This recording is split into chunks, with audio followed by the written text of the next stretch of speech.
Hello বন্ধুরা, this is আরশ খান।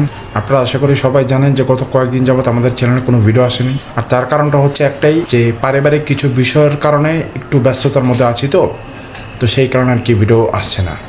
তো সেই ক্ষেত্রে কেউ আপনারা টেনশন করবেন না, কেউ কোনো চিন্তা করবেন না। আর অনেকে আমাদের চ্যানেল নিয়ে ভাবছেন যে আসলে চ্যানেলে কোনো প্রবলেম হলো কি না, আবার এইগেন মানে আমাদের ড্রাইভার চ্যানেলের কথা বলছি আর কি, ঠিক আছে। তো আল্লাহর রহমতে বন্ধুরা কোনো সমস্যা চ্যানেলও হয় নাই, আমারও কোনো প্রবলেম হয় নাই। বাট একটু বিজি আছি, পারিবারিক একটু কাজের কারণে, মানে একটু দৌড়ের মধ্যে আছি। তো সেই কারণে দুদিন যাবত ভিডিও আসছে না। তা আপনারা সবাই অবশ্যই আমাকে ক্ষমার দৃষ্টিতে দেখবেন এবং সবাই কিন্তু অবশ্যই আমার পাশে থাকবেন। আর জাস্ট এন্টারটেনমেন্ট চ্যানেলের কোনো আপডেট এখন আসে নাই, কারণ ওখানে রিটুইট করার পর ইউটিউব কয়েকটা রিপ্লাই দিয়েছে, বাট রিপ্লাই পর্যন্ত শেষ, তেমন কোনো রেসপন্স তাদের পক্ষ থেকে পাইনি। ওরা আর কি বলছে যে বিষয়টা ওরা রিভিউ করবে, ঠিক আছে, রিভিউ এখনও হয় নাই, কিংবা রিভিউ করতেছে, রেজাল্ট আসবে আর কি, এই টাইপের একটা কথা বলছে ওখানে।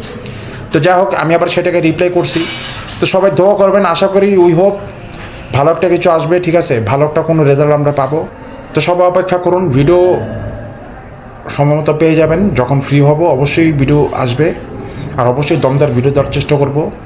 কারণ বন্ধুরা বুঝতেই পারছেন, এখানে তো আসলে কারো কোনো কিছু ইউজ করার মতো অনুমতি থাকে না, কেউ কোনো কিছু ইউজ করতে দেয় না। তার মধ্যে আবার স্ট্রাইকের ব্যাপার স্যাপার থাকে, রিপোর্ট মারে, মানে তারা অনেকে আসলে চাই না যে আমি আসলে ইউটিউবে থাকি, ঠিক আছে। তো তাদের চাওয়া দিয়ে তো আসলে কিছু হয় না। উপরে আল্লাহ তাআলা তো একজন আছেন, আর আপনারা তো সবাই আছেন, যেহেতু আপনারা সবাই আমাকে সাপোর্ট করেন, ভালোবাসেন, রেসপেক্ট করেন। তো সেই ক্ষেত্রে তাদের চাওয়া দিয়ে আসলে কিছুই হয় না। দেখি, দেখা যাক কী হয় ইনশাল্লাহ।